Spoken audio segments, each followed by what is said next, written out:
우리가 읽은 창세기 6장 5절 말씀, 이 말씀에 대한 제목은 오직 은혜로 구원받음. 오늘 우리가 이 읽은 본문의 말씀을 통해서 이 세상에 하나님께서 지으신 그 세상에 얼마나 타락했고 부패했는가라는 것을 우리가 이 본문의 말씀을 통해서 알 수 있죠. 다시 한 말씀 반복하면 여호와께서 사람의 죄악이 세상에 가득함과 그의 마음으로 생각하는 모든 계획이 항상 악할 뿐임을 보시고 그의 마음으로 생각하는 모든 계획이 항상 악하다라는 것을 하나님께서 보시는 것이죠. 자, 우리가 본문의 말씀에 대한 제목을 오직 은혜로 구원받음이라고 하는 말씀의 제목을 제가 말씀을 드렸죠. 자, 여기서 은혜로 구원받음이라고 하는 것은 다른 말로 쉽게 우리가 이해할 수 있는 의미를 말씀을 드리게 되면 오직 예수 그리스도로 말미암아 구원을 받는다라고 하는 그 의미와 같은 것입니다. 왜냐하면 요한복음 1장 17절의 말씀을 보게 되면 은혜와 진리는 예수 그리스도로 말미암아 온 것이다 라고 말씀하고 있어요. 진리와 은혜와 진리는 예수 그리스도로 말미암아 온 것이다. 곧 은혜는 예수 그리스도는 바로 하나님의 그 은혜, 인격화된 그 하나님의 은혜를 보여주는, 계시해 주는 것이 예수 그리스도라는 것입니다. 예수 그리스도는 그 인격화된 예수 그리스도께서 이 땅에 성육신하여 오셨죠. 바로 그 예수 그리스도는 그 하나님의 그 은혜를 드러내 주는 하나님의 그 인격화된 은혜, 예수 그리스도가 성육신하셨죠. 예수님께서 이 땅에 육신의 몸을 입고 오셨죠. 바로 그렇게 인격화된 하나님의 은혜가 드러나는 것은 바로 예수 그리스도라는 것을 우리가 또한 알 수 있게 되어지죠. 존 칼빈은 우리에게 하나님의 말씀을 통해서 특별히 오늘 우리에게 주어진 본문의 말씀과 같은 그러한 인간의 타락에 대해서 아주 단호하게 제시해 준 것이 있습니다.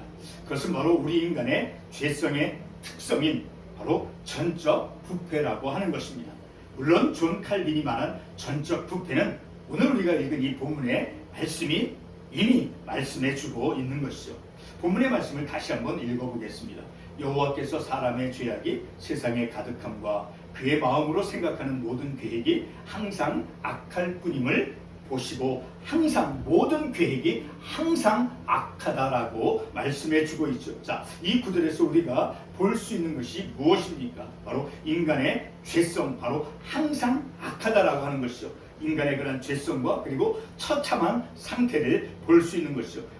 생각하는 모든 계획이 항상 어떤 한 특정한 부분만 악한 것이 아니라 모든 계획이 항상 악하다. 그 죄가 장성한 즉 사망을 한다고 말씀했죠. 자, 그렇게 이 말씀을 통해서 인간의 죄성과 그리고 처참한 그런 상태를 우리가 볼 수 있죠. 성도 여러분, 자, 이와 같은 상태에서는 무엇이 필요하겠습니까? 오늘 본문의 말씀과 같은 인간의 그런 조건, 그런 인간의 상태, 자, 그런 상태에서 무엇이 필요하겠느냐라는 거예요. 오직 하나님의 은혜만이 필요한 것입니다. 자, 본문과 같은 그러한 인간의 처참함 속에서 또한 우리가 반드시 보아야만 하는 것은 무엇이겠습니까? 그것은 바로 우리의 필요가 무엇인가라는 거예요. 우리의 필요가 도대체 우리의 삶 속에서 우리가 절대로 필요한 것이 무엇인가라는 것입니다. 우리의 절실한 필요를 보아야 한다라는 것입니다. 우리가 반드시 요구되어지는 우리가 무엇이 가장 필요로 하는가, 그것을 볼 수 있어야 된다는 것입니다. 성도 여러분, 마음으로 생각하는 모든 계획이 항상 악한 그런 전적으로 부패한 인간에게 필요한 것은 바로 구원을 가져오는 하나님의 은혜인 것입니다.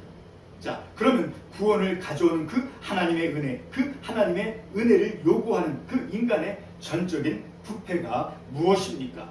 인간의 전적 부패는 선을 행하기에는 무력한 죄악된 인간의 무능력함을 뜻하는 것입니다. 여기서 무능력함이라고 하는 것은 바로 죄악된 인간은 선을 행할 수 없을 뿐만 아니라 활동적으로 그리고 자발적으로 악하다는 것입니다. 다시 말해서 전적인 부패를 의미한다라는 거예요. 활동적으로 항상 항상 악하다고 말씀하고 있는 것처럼 활동적으로 그리고 자발적으로 악하다라는 것입니다. 그것은 곧 전적인 부패를 의미한다라는 것입니다. 존재 자체가 사악함으로 가득 차 있다라는 것입니다. 생각하는 것, 어떤 것을 행하기 위한 어떤 동기, 그리고 어떤 마음의 소원들, 그리고 하는 말들, 그래서 무엇이 선인지도 알지 못하는 그러한 상태를 의미하는 것입니다. 예레미야 17장 9절의 말씀을 보겠습니다. 만물보다 거짓되고 심히 부패한 것은 마음이라 누가 능히 이를 알리오마는. 만물보다, 세상의 그 어떤 것보다도 거짓되고 부패한 것이 인간의 마음이다라고 예레미야 선지자가 말씀해 주었습니다. 예레미야 선지자가 말씀한 이 9절의 말씀은 세상의 그 어떤 것보다도, 그 어떤 피조물보다도 부패한 것이 인간의 마음이다라고 말씀하고 있습니다. 이와 동시에 인간의 그 영적인 상태에 대한 올바른 판단은 바로 오직 하나님에 의해서만 만들어지는 것임을 예레미야 선지자를 통해서 말씀해 주고 있습니다. 악하다, 그렇지 않다, 선하다 하는 그 모든 것은 하나님이 선택하는, 하나님이 결정하는, 하나님이 판단하는 것이다 라는 것입니다. 우리 인간이 악하다라고 판단하는 것이 결코 아니라 하나님의 판단이다 라는 것입니다. 본문의 말씀을 다시 한번 보겠습니다. 여호와께서 사람의 죄악이 세상의 관영함과 그 마음의 생각의 모든 계획이 항상 악할 뿐임을 보시고, 하나님께서 인간의 악함을 보셨다라고 말씀하고 있습니다. 그리고 그 부패한 인간의 조건을 판단하고 있는 것이죠. 인간의 그 부패한 상태를 하나님께서 보시고 악하다라고 말씀해 주고 있는 것입니다. 그러니까 인간의 그 부패한 조건을 하나님께서 판단하고 있다라는 것입니다. 이러한 판단은 우리의 판단이 아니라 바로 하나님이 내리신 판단이다라는 것입니다. 부패한 것에 대한, 부패하였다라고 인간의 마음이 세상에 타락했다라고 하나님께서 판단하신 것이다라는 것입니다. 계속해서 시편 14편 1절에서 3절의 말씀을 보겠습니다. 어리석은 자는 그의 마음에 이르기를 하나님이 없도다 하는도다. 그들은 부패하고 그 행실이 가증하니 선을 행하는 자가 없도다. 여호와께서 하늘에서 인생을 굽어살피사 지각이 있어 하나님을 찾는 자가 있는가 보려 하신즉 다 치우쳐 함께 더러운 자가 되고 선을 행하는 자가 없으니 하나도 없도다 라고 말씀하고 있죠. 바로 시편 기자, 이 시편 기자는 바로 인간의 전적인 타락을 말씀해 주고 있죠. 그들은 부패하고 그리고 행실이 가증하고 선을 행하는 자가 없다. 그리고 하나님을 찾는 자가 없다라고 시편 기자가 말씀해 주었죠. 그것은 인간의 전적인 타락을 의미해 주는 말씀입니다. 이 구절에서 부패는 바로 모든 인간을 규정짓는 것입니다. 하나님께서 모든 인류를 내려다보았을 때 바로 사람들의 속성에 대한 하나님의 그 판단을 이 구절의 시편 말씀이 말씀해 주고 있는 것입니다. 그러므로 부패라고 하는 것은 인간 전체가 어떤 성격의 사람들인가를 말해주는 것이다 라는 것입니다. 이와 같은 모든 인류, 그 모든 인류가, 인간 전체가 이제 부패하는, 그 부패는 바로 영적인 죽음과 동일한 의미를 가지는 것입니다. 우리가 그것을 어떻게 알 수 있습니까? 사도 바울이 에베소서 2장 1절에서 영적으로 죽어있던 그 인간의 상태를 말씀해 주는 것을 통해서 우리가 알 수 있죠. 그 말씀을 보게 되면 에베소서 2장 1절 말씀에 보면 이렇게 말씀에 기록되어 있습니다. 그는 허물과 죄로 죽었던 너희를 살리셨다. 허물과 죄로 죽은 그 상태, 바로 전적인 타락한, 바로 그것과 동일한 의미다라는 것. 허물과 죄로 죽었다라고 하는 그 상태와 그리고 완전히 부패했다, 전적인 타락을 했다라고 하는 것과 동일한 의미다라는 것입니다. 허물과 죄로 죽은 상태가 바로 영적 죽음의 상태인 것입니다. 영적으로 죽은 상태로 전적 부패한 인간은 바로 예수 그리스도와 함께 살리셨고 은혜로 구원받았다라는 것을 에베소서 2장 5절에서 말씀해 주었습니다. 영적 죽음으로써 전적으로 부패한 인간은 오직 한 가지만 필요하게 된 것입니다. 에베소서 2장 5절 다시 한번 말씀을 읽으면 허물로 죽은 우리를 그리스도와 함께 살리셨고 너희는 은혜로 구원을 받은 것이다. 은혜로 구원을 받았다라고 말씀하는 것은 처음에 설교 제목에서 말씀을 드렸듯이 바로 예수 그리스도로 말미암아, 예수 그리스도 말미암아, 그 예수 그리스도를 믿음으로 말미암아 구원을 받았다라고 하는 그런 의미와 동일하게 우리는 깨닫는 것입니다. 바로 이렇게 허물로 죽은 우리를 그리스도와 함께 살리셨고 너희는 은혜로 구원을 받은 것이다. 바로 은혜가 우리에게 절대적으로 필요하다라는 것입니다. 바로 그것을 에베소서 방금 인용한 에베소서 2장 5절이 말씀해 주고 있죠. 자, 전적으로 부패하여 영적으로 죽은 인간을 하나님께서는 자신의 은혜 안에서 만나 주신 것입니다. 바로 여기서 은혜가 무엇입니까? 헬라어로 카리스라고 하는 말이죠. 그것은 신적인 호의, 우리 인간에게 자격이 없는 그런 우리 인간에게 그 베풀어주는 하나님의 너그러운 마음, 하나님의 그 호의다라는 것입니다. 바로 여기서 그 카리스, 헬라어로 카리스라고 하는 그 말은 곧 은혜, 그리고 그 은혜는 아까 요한복음 1장 17절 말씀을 인용해서 말씀을 드렸듯이 곧 예수 그리스도인 것입니다. 하나님의 은혜는 법이 아닙니다. 바로 하나님의 은혜는 하나님의 필수적인 하나님의 본질적 속성입니다. 받을 자격이 없는 사람에게 주어지는 그러한 친절한 하나님의 마음인 것입니다. 우리가 법으로 만나면 생명의 회복은 있을 수 없는 것이죠.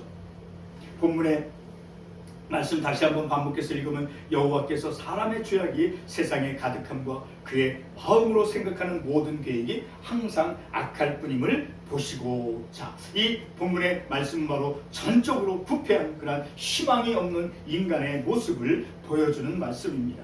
다시 말해 하나님의 값없는 은혜 역사를 제외하고는, 그 하나님의 값없는 은혜 그것을 제외하고는 아무런 희망이 없다라는 것입니다.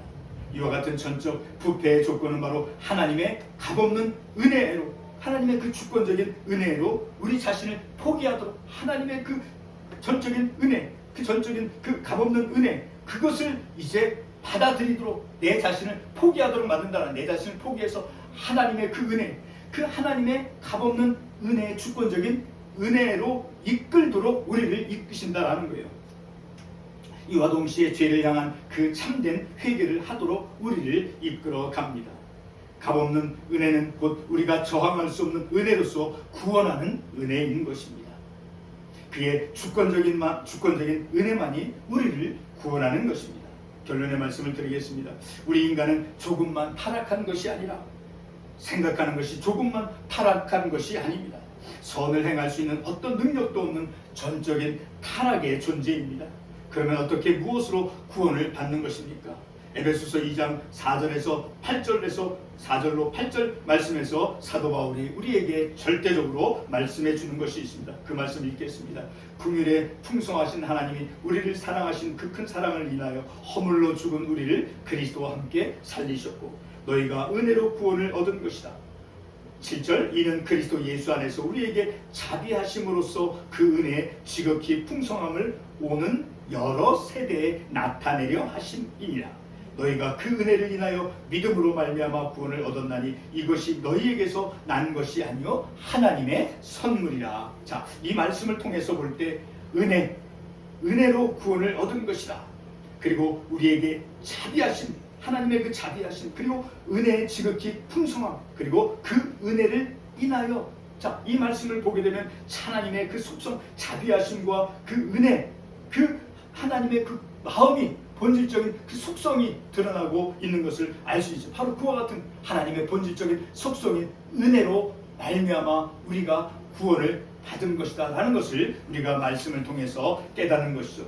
은혜는 제가 헬라어로 어떤 의미라고 말씀드렸습니까? 바로 인간에게 주어지는 그러한 신적인 호의를 말하는 것이죠. 바로 받을 수 있는 자격이 없는 씀에도 그럼에도 불구하고 하나님께서 친절하게 그 사랑으로 긍휼하심이, 자비하심이 풍부하신 그 하나님께서 주시는 것이 곧 은혜다라는 것입니다. 그 헬라어 카리스는 그 의미가 바로 즐거움을 일으키다 혹은 이제 기쁨을 확보하다라고 하는 그 헬라어의 의미인 것입니다. 바로 그와 같이 은혜는 우리에게 기쁨을 주는 것, 어떤 즐거움을 우리에게 주는 것, 그리스도를 통해서 구원에 이르게 구원받게 하는 은혜로서 구원을 허락해 주신 오직 은혜로만, 하나님의 그 은혜로서만 구원을 받게 해주시는 그 하나님, 바로 그 하나님의 마음, 그 하나님의 마음을 우리가 깨닫고 우리에게 얼마나 큰 그 하나님의 은혜, 그 긍휼하심이, 하나님의 사랑이 우리에게 부어졌는가를 깨달음을 통해서 더욱 우리가 하나님을 가까이하며 하나님을 사랑하는